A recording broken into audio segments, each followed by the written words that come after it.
1 Samuel chapter 2. Then Hannah prayed and said, My heart rejoices in the Lord. In the Lord my horn is lifted high. My mouth boasts over my enemies, for I delight in your deliverance. There is no one holy like the Lord. There is no one besides you. There is no rock like our God. Do not keep talking so proudly, or let your mouth speak such arrogance.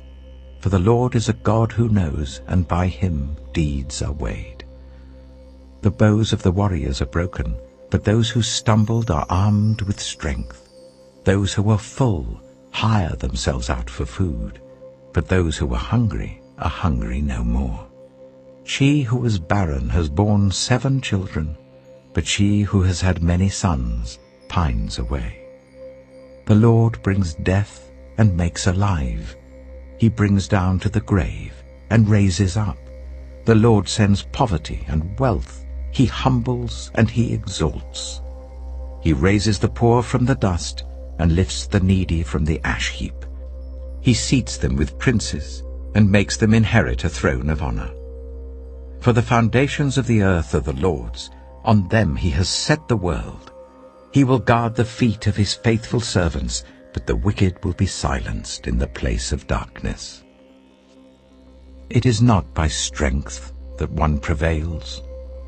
Those who oppose the Lord will be broken. The Most High will thunder from heaven. The Lord will judge the ends of the earth. He will give strength to his king and exalt the horn of his anointed. Then Elkanah went home to Ramah, but the boy ministered before the Lord under Eli the priest. Eli's sons were scoundrels. They had no regard for the Lord. Now it was the practice of the priests that whenever any of the people offered a sacrifice, the priest's servant would come with a 3-pronged fork in his hand while the meat was being boiled, and would plunge the fork into the pan or kettle or cauldron or pot. Whatever the fork brought up, the priest would take for himself. This is how they treated all the Israelites who came to Shiloh. But even before the fat was burned, the priest's servant would come and say to the person who was sacrificing, Give the priest some meat to roast. He won't accept boiled meat from you, but only raw. If the person said to him, Let the fat be burned first, and then take whatever you want, the servant would answer, No, hand it over now. If you don't, I'll take it by force. This sin of the young men was very great in the Lord's sight, for they were treating the Lord's offering with contempt. But Samuel was ministering before the Lord, a boy wearing a linen ephod. Each year his mother made him a little robe and took it to him, when she went up with her husband to offer the annual sacrifice. Eli would bless Elkanah and his wife, saying, May the Lord give you children by this woman to take the place of the one she prayed for and gave to the Lord. Then they would go home. And the Lord was gracious to Hannah. She gave birth to 3 sons and 2 daughters. Meanwhile, the boy Samuel grew up in the presence of the Lord. Now Eli, who was very old, heard about everything his sons were doing to all Israel, and how they slept with the women who served at the entrance to the tent of meeting. So he said to them, Why do you do such things? I hear from all the people about these wicked deeds of yours. No, my sons, the report I hear spreading among the Lord's people is not good. If one person sins against another, God may mediate for the offender. But if anyone sins against the Lord, who will intercede for them? His sons, however, did not listen to their father's rebuke, for it was the Lord's will to put them to death. And the boy Samuel continued to grow in stature and in favor with the Lord and with people. Now a man of God came to Eli and said to him, This is what the Lord says.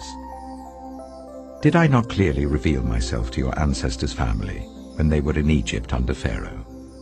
I chose your ancestor out of all the tribes of Israel to be my priest, to go up to my altar, to burn incense, and to wear an ephod in my presence.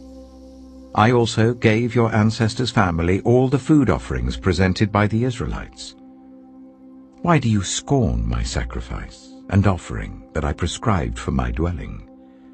Why do you honor your sons more than me, by fattening yourselves on the choice parts of every offering made by my people Israel?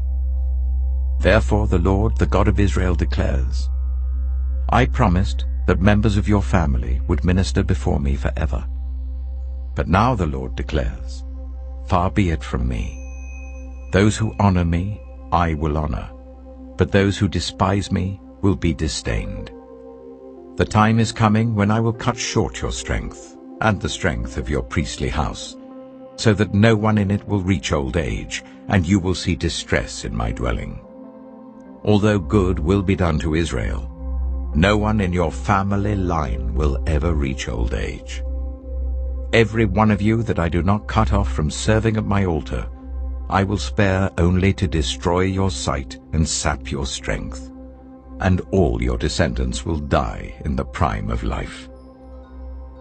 And what happens to your 2 sons, Hophni and Phinehas, will be assigned to you. They will both die on the same day. I will raise up for myself a faithful priest, who will do according to what is in my heart and mind.